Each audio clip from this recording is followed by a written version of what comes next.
যে নাহিদ সরকারে থাকা অবস্থায় কি করেছিল এবং তার বিরুদ্ধে যে চাঁদাবাজি, তার বিরুদ্ধে যে নিয়োগ বাণিজ্য, বদলি বাণিজ্য, এর জবাব নাহিদ কিভাবে দেবে? নাহিদ নতুন বাংলাদেশ তৈরি করতে চায়। সে দায়িত্ব পেয়ে কত শতাংশ নতুন বাংলাদেশ তৈরি করেছে? হান্নান মাসুদ গিয়ে সেই চাঁদাবাজদের, মব সৃষ্টিকারীদেরকে উদ্ধার করলো। হান্নান মাসুদের রাজনীতি করার অধিকার নাই, রাজনীতি করার অধিকার নাই। চাঁদাবাজদের গিয়ে নিজে গিয়ে উদ্ধার করে নিয়ে আসতেছে, এর রাজনীতি করার অধিকার আছে বলেন? হ্যাঁ, এর নাম তো হয়ে গেছে বন্দর মাসুদ, মংলা মাসুদ, কত নাম হয়ে গেছে। তো এগুলো আটক হচ্ছে না। ডক্টর ইউনূস স্যারকে বলতেছি, আপনাদের নাক কাটতে কাটতে একবারে গোড়া পর্যন্ত চলে গেছে, আরও কতটুকু কাটলে আপনারা এদেরকে আটক করবেন? এর আগে কলাবাগানের কথা আমরা ভুলে যাই নাই। কলাবাগানে সমন্বয়ক সহ 14 জন আটক হয়েছে, 14 জন আটক হয়েছে এই চাঁদাবাজির ঘটনায়, এই মব সৃষ্টিকারীর ঘটনায়। খুলনাতে একটি বাড়িতে ঢুকে গোয়েন্দা পুলিশ ও সমন্বয়ক পরিচয়ে চাঁদাবাজির অভিযোগ করেছে, 4 শিক্ষার্থীকে আটক করা হয়েছে।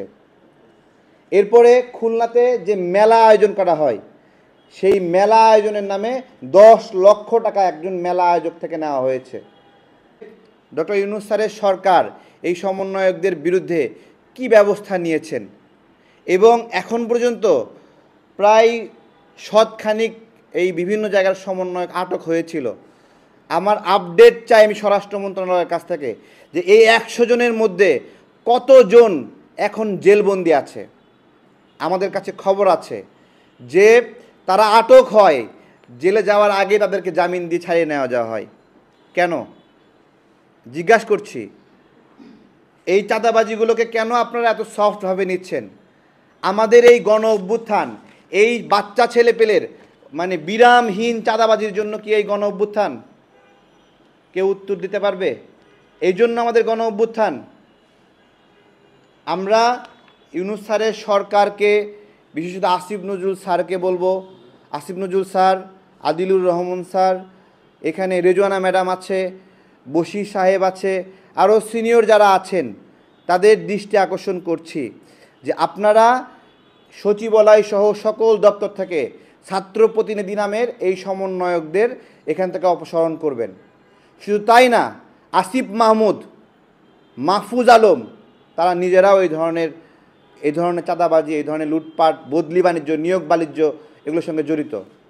সচিবালয়ে 3 কোটি টাকার চেক পাওয়া গিয়েছিল, সেই তদন্তের জন্য 2 জন উপদেষ্টাকে দায়িত্ব দেওয়া হয়েছিল। আমরা আজকে সেই প্রায় 10 মাস পরে আমি জিজ্ঞাসা করছি যে সেই তদন্তের আপডেট কি?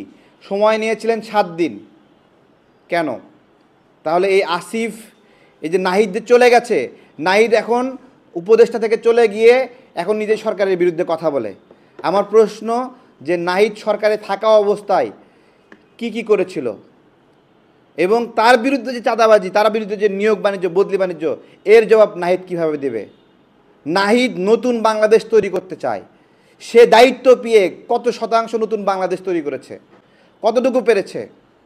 ইন্টারনেটের সেবার মান বলেন, ইন্টারনেটের দাম বলেন, কোন জায়গায় সে আমাদেরকে ভালো কিছু উপহার দিতে পেরেছে? তো এটাই ছিল আমাদের সাংবাদিক ভাইদের উদ্দেশ্যে বলার।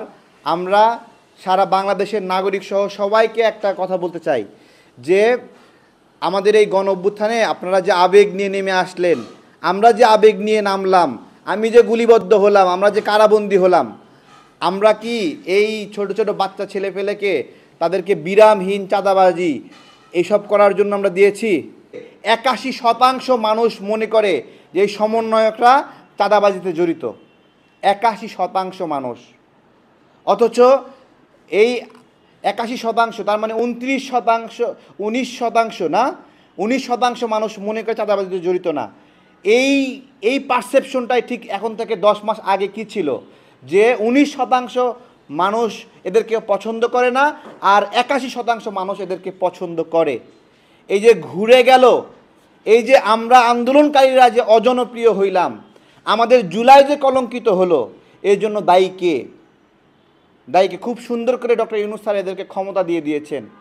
এই ক্ষমতার যে অপব্যবহার, এর দায় ওনাকে নিতে হবে। এবং আজকে ছাইরা দেমা কান্দে বাঁচি অবস্থা।